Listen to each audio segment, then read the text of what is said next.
चलिए, यह हम लोग जो हैं अभी ज्योग्राफी पढ़ रहे हैं। ज्योग्राफी में वर्ल्ड मैप चल रहा है, तो वर्ल्ड मैप का पॉलिटिकल मैप जो है कुछ चला है। जैसे हमने पिछले 3-4 वीडियो में अफ्रीका का मैप कवर किया है। अफ्रीका का मैप में हम लोग पॉलिटिकल मैप देखे हैं और उसके बाद उसको बनाते कैसे वो देखे हैं। और इस बीच में हम पिछले वीडियो में फिजिकल ज्योग्राफी के अंतर्गत पहाड़ के बारे में बताए थे। तो आज हम अफ्रीका महाद्वीप में जितने भी नदियां हैं उसको कवर करने का प्रयास करते हैं। तो बहुत ज़्यादा प्रश्न इससे पूछा जाता है और बहुत इंपॉर्टेंट नदियां भी हैं अफ्रीका महाद्वीप में। तो आप लोग इसे समझिए कि अफ्रीका महाद्वीप जो है विश्व का दूसरा नंबर पे सबसे बड़ा महाद्वीप है। विश्व का दूसरा नंबर पे सबसे बड़ा महाद्वीप है। विश्व में कुल 7 महाद्वीप है और उसमें से यह दूसरा महाद्वीप है आपका, सब क्षेत्रफल की दृष्टि से दूसरा सबसे बड़ा महाद्वीप है। तो आज हम लोग जो है केवल नदियों के बारे में देखेंगे और पीछे के वीडियो में हमने प्लेटू के बारे में चर्चा किया है, माउंटेन के बारे में चर्चा किया है। तो उसको नहीं देखें तो उसको जाइए देखिए, उसके बाद इसको क्रम से आइएगा। तो आज जो होगा ये पार्ट 2 वीडियो है और हम लोग अध्ययन कर रहे हैं physical geography of Africa. Physical geography of Africa. तो कल हम लोगों ने पहाड़ के बारे में समझा था और आज हम लोग समझेंगे प्रमुख नदियां। तो अफ्रीका महाद्वीप की प्रमुख नदियां के बारे में समझते हैं। प्रमुख नदियां कौन कौन सी है? तो सबसे पहले आपका है नील नदी, जिसको आप लोग सुनते होइएगा, जानते होइएगा कि दुनिया के सबसे लंबी नदी में से एक है। उसके बाद आपका है नाइजर नदी और वोल्टा नदी, सेनेगल नदी, कांगो नदी, उसके बाद जाम्बेजी नदी, लिम्पोपो नदी और ऑरेंज नदी। कुछ नदियां हैं और उसमें से कुछ प्रमुख जो नदियां हैं, प्रमुख नदियों की संख्या यहाँ पे 8 है। और इसमें कुछ ऐसी नदियां हैं जो बहुत ही महत्वपूर्ण हैं, तो उसको भी हम लोग देखेंगे। तो यह जो है प्रमुख 8 नदियां हैं। चलिए तो एक एक का अध्ययन करते हैं। सबसे पहले आप यह देखिए कि ये जो मानचित्र है इसको आप दिमाग में पहले सेट कीजिए कि कौन सा मानचित्र कहाँ पे है। यह नदी आपको एक आइडिया हो जाएगा तो आप क्वेश्चन को आसानी से टैकल कर सकते हैं। तो सबसे पहले हम लोग शुरुआत करते हैं नील नदी से। तो नील नदी आपका ये है, ये जो पूरा है ये आपका नील नदी है। तो यह इसे दुनिया की सबसे लंबी नदी कहा जाता है और ये आपका नील नदी है। नील नदी जो है विक्टोरिया झील है उससे निकलती है। विक्टोरिया झील से निकलती है नील नदी। तो नील नदी जो है, नील नदी अकेला नहीं है, नील नदी 2 नदियों के मेल से बनी हुई है। कौन कौन है? तो एक जो है एक व्हाइट नील, एक है आपका व्हाइट नाइल और दूसरा है आपका ब्लू नाइल। व्हाइट नाइल और ब्लू नाइल के संयोग से बना है आपका नील नदी। तो देखिए ये आपका नील नदी यहाँ से निकलता है, विषुवत रेखा पर विक्टोरिया झील है। थोड़ा फास्ट हो रहा है। विषुवत रेखा पर आपका है विक्टोरिया झील।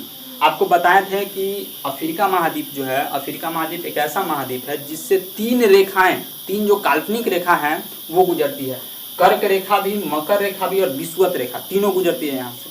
कर्क रेखा, मकर रेखा और विषुवत रेखा, तीनों रेखाएं जो है यहाँ से गुजरती हैं। तो विश्व का एक ऐसा महाद्वीप है जहाँ से 3 रेखाएं गुजरती है, उसके बाद अन्य किसी महाद्वीप से नहीं गुजरती है।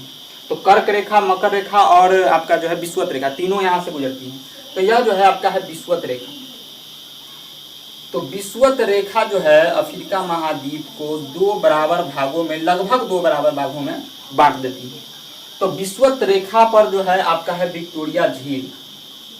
इसके बारे में हम डिटेल से चर्चा करेंगे, लेक का एक अलग टॉपिक ही आएगा। तो विक्टोरिया झील से निकलती है। विक्टोरिया झील से आपका जो निकलता है व्हाइट नाइल और उसके बाद एक टाना लेक है, ये लेक है, झील है। टाना झील से जो है निकलता है आपका ब्लू नाइल। फिर समझिए, विक्टोरिया झील से आपका निकलता है व्हाइट नाइल और टाना लेक से आपका निकलता है ब्लू नाइल। ये दोनों जो है आपस में जाके एक स्थान पे मिलती है। इस स्थान को जो है कहा जाता है खार्तूम, यानी कि व्हाइट नील और ब्लू नाइल जो है एक स्थान पे मिलती है, जहाँ ये दोनों मिलती है, अपना मुहाना बनाती है, वो जो है खार्तूम है। फिर यह जो है आपस में कि चलने लगती है, दोनों का धारा एक हो जाता है, आपस में चलने लगती है और चलते चलते यहाँ पे आती है तो यह जाके भूमध्य सागर में गिरती है। और इस पर एक बहुत बड़ा डैम बनाया गया है। डैम बनाया गया विद्युत परियोजना के लिए, यहाँ से विद्युत की, इलेक्ट्रिसिटी की बहुत ज़्यादा उत्पादन किया जाता है। तो इस पर एक डैम बनाया गया जिसका नाम है आसवन बांध। आसवन डैम बहुत बार पूछा जाता है प्रश्न में कि आसवन बांध किस नदी पे बनाया गया है, तो आपका नील नदी पे है। आसवन डैम बनाया गया है और यह जो है ब्लू नदी कहाँ जाके गिर जाती है? भूमध्य सागर में। भूमध्य सागर जो है ऊपर है, या आपको जो फिजिकल बताए थे, या लोकेशन उस दिन बताए थे कि अफ्रीका महाद्वीप के ऊपर में जो है भूमध्य सागर, मेडिटेरेनियन सी है। तो यहाँ पे देख लीजिए विक्टोरिया झील से निकलती है, उसके बाद गिरती कहाँ पे है, भूमध्य सागर में। तो नील नदी विक्टोरिया झील से निकलती है और टाना झील से निकलती है। दोनों जो जिस जगह पे मिलती है उसे खार्तूम कहा जाता है, और उसी पे आगे जाकर मतलब आसवन डैम बनाया गया है, और आसवन डैम के बाद जो है वो भूमध्य सागर में गिर जाती है। तो पहला आप जो है समझ गए नील नदी। दूसरा है आपका नाइजर नदी। नाइजर नदी जो है नाइजर देश से निकलती है, ये आपका नाइजर नदी है। अफ्रीका महाद्वीप की दूसरी सबसे लंबी नदी जो है नाइजर नदी, अफ्रीका महाद्वीप की दूसरी सबसे लंबी नदी नाइजर नदी है। ये नाइजर नदी की एक सहायक नदी है, और यह भी इंपॉर्टेंट है, बहुत बार पूछा गया है प्रश्न कि नाइजर नदी की सबसे बड़ी सहायक नदी कौन सी है, तो बेन्यू नदी है। बेन्यू रिवर है जो नाइजर नदी की सबसे बड़ी सहायक नदी है। तो नाइजर रिवर समझ गए। और यह जो है जाके अटलांटिक ओशियन में जाके गिर जाती है, यह जो है अटलांटिक ओशियन में जाके गिर जाती है। देखिए यह नीचे अफ्रीका महाद्वीप के नीचे है आपका हिंद महासागर। अफ्रीका महाद्वीप के नीचे आपका क्या है, हिंद महासागर है। उसके बाद उत्तर में जो है नॉर्दर्न पॉइंट यानी कि नॉर्दर्न एरिया में जो है भूमध्य सागर है, और इधर आइएगा यानी कि पश्चिम भाग में, तो पश्चिम भाग में आपका है अटलांटिक ओशियन, ये पूरा अटलांटिक ओशियन का भाग है, और इधर जो है ये पूरा जो है हिंद महासागर का भाग है। तो हम लोग नाइजर नदी देख लिए। तो तीसरा है आपका वोल्टा नदी। ये वोल्टा रिवर है, और वोल्टा नदी वोल्टा देश से निकलती है। ये कुछ प्रमुख नदियां हैं जो आपको याद रखना है, प्रश्न सीधा पूछा जाता है कि वोल्टा नदी किस देश में है या फिर किस महादेश में है, तो इस तरीके से। तो यह तीसरा आपका हो गया वोल्टा नदी। चौथा है सेनेगल नदी। सेनेगल नदी को भी याद रखिएगा कि यह भी जो है अपना मुहाना जो है बनाती है कहाँ पे, अटलांटिक सागर, अटलांटिक ओशियन में, तो अटलांटिक ओशियन में जाके गिर जाती है। चौथा है आपका कांगो नदी। अब ये जो है कुछ 3-4 नदियां, ये बहुत ही महत्वपूर्ण है। कांगो नदी को समझिएगा, यह इसमें डबल टिक है, बहुत इंपॉर्टेंट नदी है। देखिए विषुवत रेखा गुजरती है कहाँ से, आपका गुजरी है अफ्रीका महाद्वीप से। तो विषुवत रेखा को कौन सी नदी है जो 2 बार काटती है, तो विषुवत रेखा को 2 बार काटने वाली नदी का नाम ही है कांगो नदी। या कांगो नदी जो है विषुवत रेखा को 2 बार काटती है, इसीलिए जो है इंपॉर्टेंट हो जाता है कि विश्व में कौन ऐसी नदी है जो विषुवत रेखा को 2 बार काटती है, तो वो आपका हो जाएगा कांगो नदी। इसकी यह विशेषता है, इसको याद रखिए। दूसरा है जाम्बेजी नदी। तो जाम्बेजी नदी आपका ये हो गया जाम्बेजी नदी, यह जो है पूर्वी तट से निकलती है, इसको याद रखिएगा। ये पश्चिमी तट से निकलती है। तटीय भी प्रश्न पूछा जाता है कि किस तट से निकलती है, पश्चिम भाग में है कि पूरा भाग में है, यह भी तो इसको भी आप देखने का समझने का प्रयास कीजिएगा। चौथा है आपका लिम्पोपो नदी। ये क्यों महत्वपूर्ण है, तो यह महत्वपूर्ण है इसलिए कि यहाँ से आपका गुजरता है, ये था विषुवत रेखा, और ये हो जाएगा आपका मकर रेखा।